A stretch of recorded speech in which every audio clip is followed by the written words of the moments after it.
할렐루야.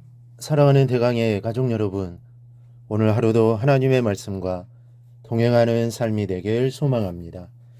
오늘 함께 나눌 하나님의 말씀은 사도행전 13장 38절에서 41절 말씀입니다. 그러므로 형제들아, 너희가 알 것은 이 사람을 힘입어 제 사함을 너희에게 전하는 이것이며, 또 모세의 율법으로 너희가 의롭다 하심을 얻지 못하던 모든 일에도 이 사람을 힘입어 믿는 자마다 의롭다 하심을 얻는 이것이라. 그런즉 너희는 선지자들을 통하여 말씀하신 것이 너희에게 미칠까 삼가라. 일러스되 보라, 멸시하는 사람들아, 너희는 놀라고 멸망하라. 내가 너희 때를 당하여 한 일을 행할 것이니 사람이 너희에게 일러줄지라도 도무지 믿지 못할 일이라 하였느니라 하니라. 아멘. 기독교의 가장 큰 특징이 있다면 예수를 믿는 사람에게는 죽음이 없다는 것입니다. 이 말씀은 우리가 죽지 않는다는 의미가 아닙니다.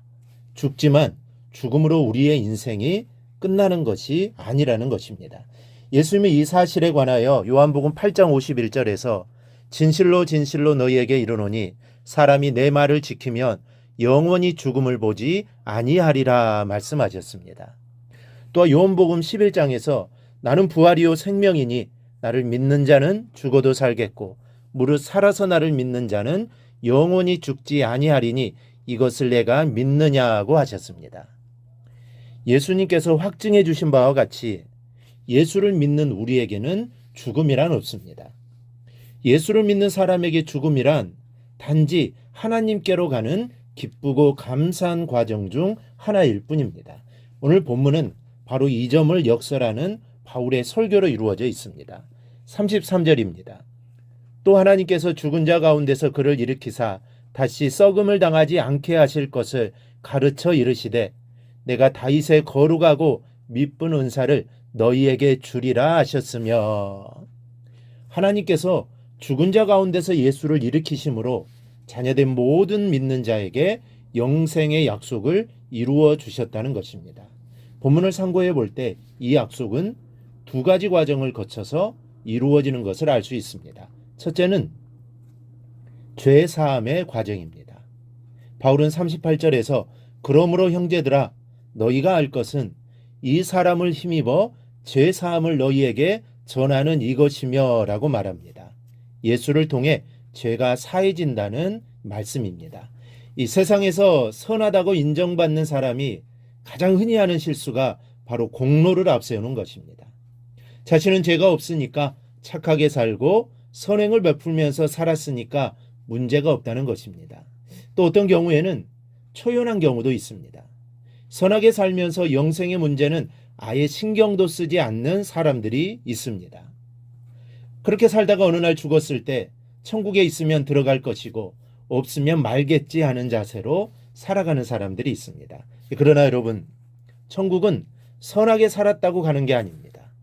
착하다고 가는 게 아닙니다. 천국은 오직 의인만 갑니다. 즉 믿음으로 갑니다. 그래서 이 복음성가에도 돈으로도 못 가요, 지식으로도 못 가요, 믿음으로 가는 나라, 하나님 나라라고 합니다.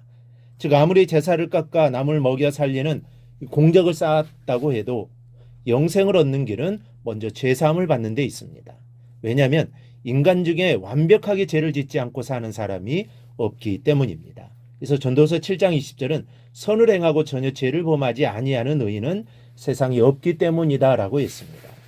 하나님은 죄와는 양립할 수 없는 분이라는 사실을 기억하시기 바랍니다.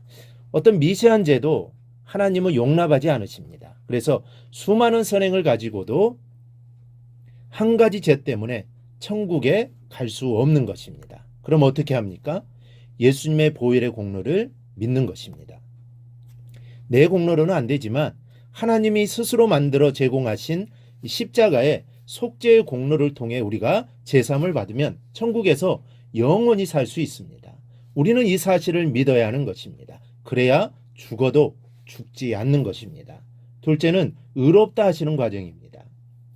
이 본문에서 의롭게 하다라는 뜻의 헬라어 디카이오는 윤리적인 개념을 말하지 않습니다. 관계에 대한 개념입니다. 즉 의롭다는 것은 하나님과 올바른 관계에 놓여 있는 것을 의미하는 것입니다.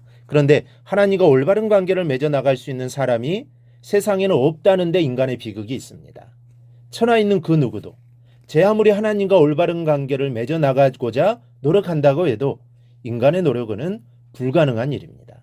왜냐하면 사람이 하나님과 올바른 관계를 맺어 나가고자 할지라도 하나님이 죄 있는 사람과는 관계하시지 않기 때문입니다.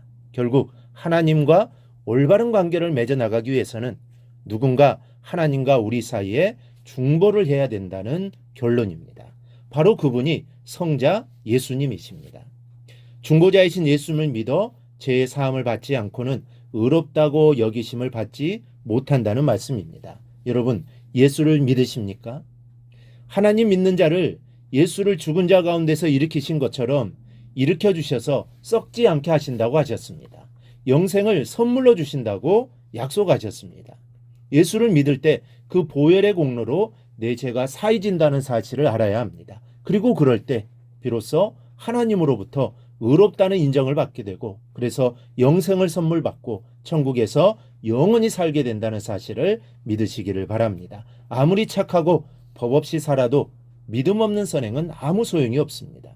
오직 믿음 안에서 이루어진 선행만이 우리의 믿음을 나타내는 것이요 장차받을 상급을 예비해 두는 믿음의 열매인 것을 아시기를 바랍니다. 영생은 예수를 믿는 믿음으로 말미암아 하나님이 주시는 세상에서 가장 귀한 선물입니다.